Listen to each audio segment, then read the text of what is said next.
Now, Dr. Kavanaugh, something I'm interested in too is we know about your background as a musician and as director of the festival in that way. However, you're also very much a teacher and speaker about goals and about the topics that you're kind of talking about being a performer and about time management. And I know as an intern here that I've gotten to be part of a lot of those teachings. What brought you into that? Where did you get a lot of your knowledge there? And what brought you into teaching people about those subjects? Again, you might say there's two answers.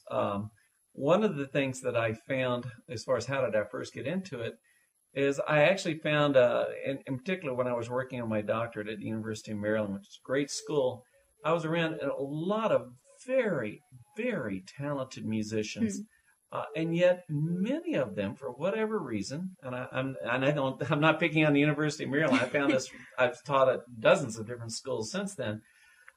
They had all this incredible talent, but they just didn't know some just basic principles of life that seemed like, boy, if you just knew a few basic principles here, you'd be a lot happier and more successful. So when I saw that need, that's a big part of it.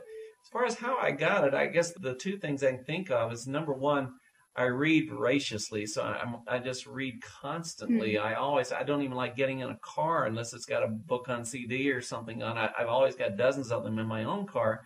And I will have to confess, my own father was a very, if I may say so, brilliant man. I know I'm biased, but, and I think I learned a great deal from just principles of life. He was not a musician, but he just really understood a lot of the things that, frankly, that I teach, and I find very few people did understand or do understand today, just basic principles of living life successfully and serving others.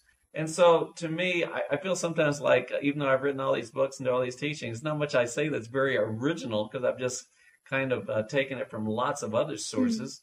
There are a lot of biblical principles I love to be involved. The book of Proverbs in the Old Testament is so filled with wisdom. If we just did half of that stuff, I don't think we would have near as many wars and problems and, backbiting and all the things that we see every day in the arts world. So I just feel like it's a real need of the hour. Not only do young artists need to know, how to learn their lines and how to do their acting and do their scales and their concertos, but they need to learn life principles that will help them. And that's, again, a huge part of the teachings of MasterWorks. You don't need to go into them, but what are some of those life principles? Well, let's see. We have about 8 hours here? Is that right? You talked about it, of course, a number of them already. Time management is huge. The whole concept of how we spend our time more than any other factor will probably determine our life success or not. One of the things I talk a lot about is one's attitude. That's such a key word. Everyone gets different circumstances. We don't know what the circumstances of tomorrow will bring. The question is, we can control our attitudes about those circumstances so that we don't have to be a victim of circumstances all the time.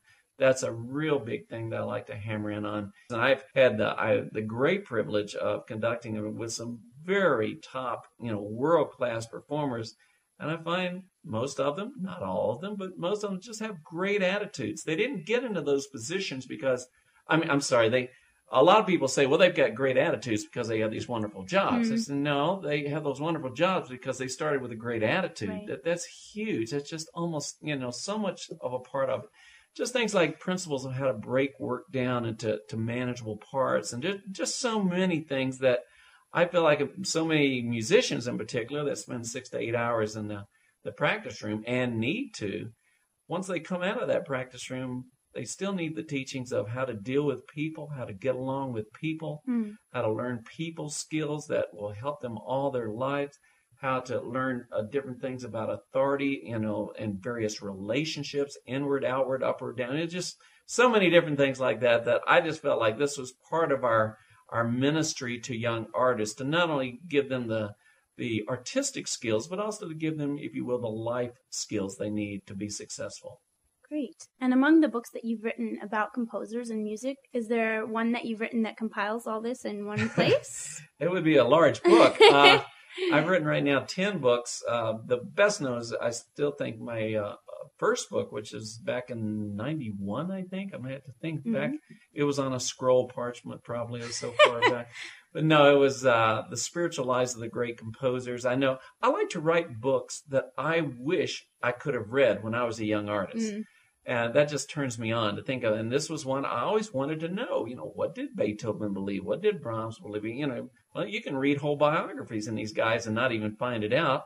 And I will say, I'm sorry to say that some of the more modern musicological studies do seem to almost rewrite history a little bit into our modern point of view. And I think that can be a little dangerous.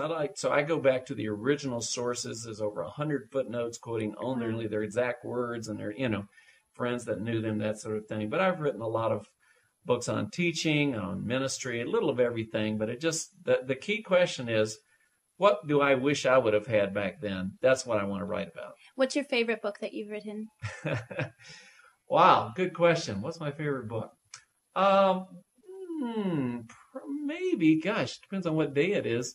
One of my favorites is called Music of the Great Composers. It's just all about, it's like a huge music appreciation book. Talks about your first 1,000 pieces you need to learn in all genres of music, from opera to symphony to concerto to choral, that sort of thing. Because I have a passion for music.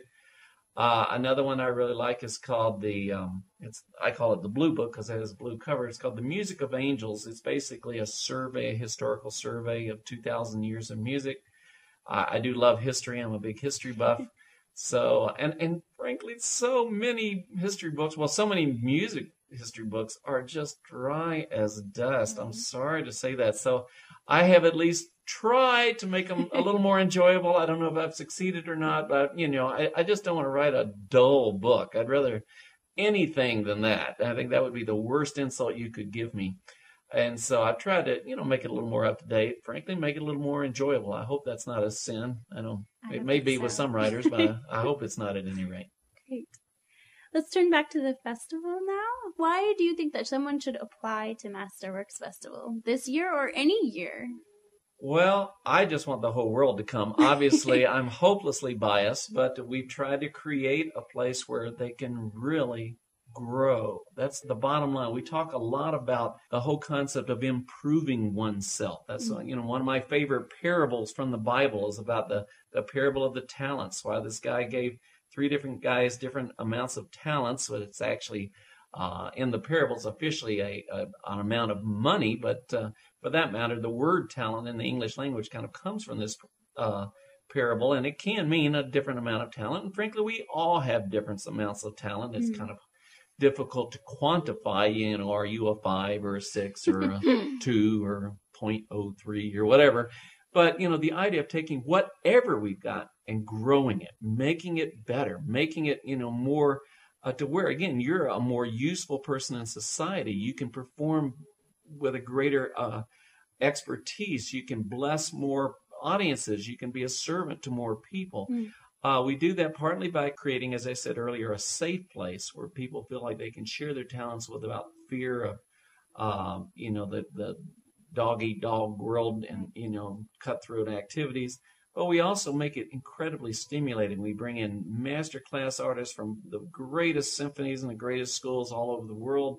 We bring in, some tremendously talented performers, and it's just stimulating. When you're there, you just don't want to leave. It's a mountaintop experience. We can't run it all year. I think that kind of work that we put in, you would probably die on after about 3 months because, as you say, we all work very, very hard. But it's just stimulating. It's work that you love. You love to roll up your sleeves and learn the new plays and learn the new dances and learn the new pieces.